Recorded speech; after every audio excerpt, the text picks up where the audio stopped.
జీవితంలో అన్నీ కోల్పోయానని అనిపించినప్పుడు ఈ వీడియోని ఒక్కసారి చూడండి.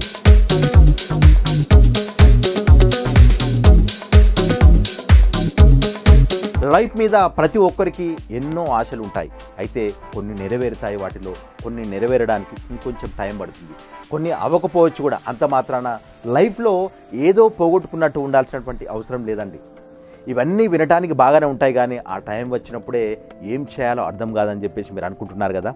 మీకు లైఫ్ మీద బోర్ కొట్టి ఏం చేయాలో అర్థం అవ్వట్లేదు అనే సిచ్యువేషన్ వచ్చినప్పుడు నేను ఇప్పుడు చెప్పబోయేటువంటి ఈ 20 లైన్స్ని గుర్తుపెట్టుకోండి. మీరు ఇవి కొత్తగా నేను చెప్పినవి కాదు, ఆల్రెడీ సైంటిఫికల్గా ప్రూవ్ అయినటువంటి అనమాట. దాంట్లో ఫస్ట్ వన్ వచ్చేసి నేచర్లో వాకింగ్ అనేది మీ పెయిన్కి ఒక బెస్ట్ మెడిసిన్ అనమాట. ఇది జీవితం పట్ల మీకున్నటువంటి థాట్స్ని చేంజ్ చేస్తూ ఉంటుందన్నమాట. సెకండ్ వన్ వచ్చేసి అవసరమైతే ఒక డే లీవ్ పెట్టైనా సరే ఓల్ డేని మీకు నచ్చినట్టుగా గడుపుతూ ఉండండి.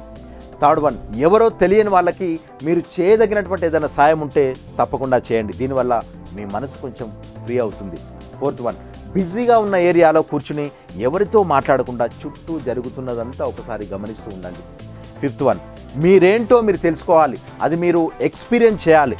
ఎప్పుడైతే మీరు మిమ్మల్ని ఎడ్యుకేట్ చేసుకుంటారో అప్పుడు మాత్రం ఇది సాధ్యం అనేది జరుగుతుంది అనమాట. సిక్స్త్ వన్, రేపటి కోసం ముందు రోజు రాత్రి నుండే ఏం చేయాలనేది ప్రిపేర్ అవ్వండి మీరు. సెవెంత్ వన్, మీ స్ట్రెంగ్త్స్ ఏంటి అనేది 20 పాయింట్స్ని నోట్ చేసుకోండి నీట్గా.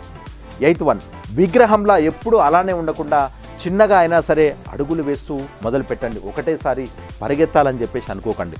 నైన్త్ వన్, ఒక్కసారి మీ పాత హ్యాబిట్స్ని గుర్తు తెచ్చుకోండి, ఏం లేకపోతే ఇప్పుడు క్రియేట్ చేసుకోండి అట్లీస్ట్. 10th వన్, ఇప్పటికిప్పుడు మీకు ఏం కావాలో డిసైడ్ అవ్వండి, వేరే ఏ ఆబ్లిగేషన్స్ని పట్టించుకోవద్దు మీరు. 11th వన్, కనీసం 7 నుండి 9 గంటల నిద్ర అనేది ప్రతి ఒక్కరికి తప్పనిసరి అనమాట. ప్రతిరోజు ఇది ఉండేలా ప్రయత్నిస్తూ ఉండండి. 12th వన్, మీరు చిన్నప్పుడు చేసినటువంటి సిల్లీ పనులు కూడా చేయండి, లైఫ్ని అంత సీరియస్గా తీసుకోవాల్సినటువంటి అవసరం లేదండి. 13th, ఇంకా బాధ ఎక్కువ అనిపిస్తే ఎక్కడైనా కూర్చొని ఆ బాధ మొత్తం పోయే వరకు ఏడవండి, అంతే, మళ్ళీ దాని గురించి మీరు ఆలోచించద్దనమాట. 14th, మీతో మీరు మాట్లాడుకోవడం స్టార్ట్ చేయండి. పిచ్చోడు అనుకున్నా పర్లేదు, కానీ మీ గురించి మీరు అస్సలు నెగటివ్గా ఎప్పుడు మాట్లాడుకోకండి. 15th, మీ జీవితం మొత్తాన్ని ఒకసారి గుర్తు తెచ్చుకోండి.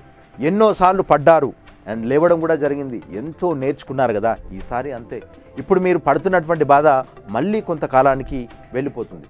16th, మీకు ఏదైనా ఆలోచన వచ్చినప్పుడు దానిని పేపర్ మీద పెట్టేటువంటి ప్రయత్నం చేయండి, కొన్నిసార్లు అవే పెద్దవి కూడా అవుతాయన్నమాట. 17th, మీ వల్ల కంట్రోల్ అవ్వనటువంటి విషయాల గురించి ఆలోచించడం మానేయండి. మీరు కంట్రోల్ చేయగలిగేది మిమ్మల్ని మాత్రమే, కాబట్టి మీ పైన మీరు ఫోకస్ చేయండి. 18th, పీపుల్ ఎప్పుడూ వాళ్ళ ఫ్యూచర్ని డిసైడ్ చేయలేరు, కానీ వాళ్ళ హ్యాబిట్స్ని డిసైడ్ చేసుకోవచ్చు అనమాట. మన హ్యాబిట్సే మన ఫ్యూచర్ అనేది డిసైడ్ చేస్తుంది, కాబట్టి హ్యాబిట్స్ని బెటర్గా పెట్టుకోండి.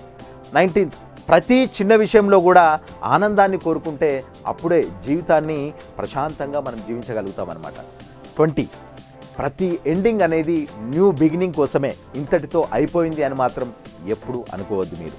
మీకు లైఫ్లో ఎప్పుడైనా కొంచెం లో అనిపించినా ఈ వీడియోని మళ్ళీ చూడండి, ఇది మీకు కావాల్సినటువంటి ఎనర్జీని ఇవ్వడం జరుగుతుంది. అండ్ ఇలాంటి మరెన్నో లైఫ్ థాట్స్ అండ్ టిప్స్ కోసం ఇప్పుడే మన ఛానల్ని సబ్స్క్రైబ్ చేసుకోండి.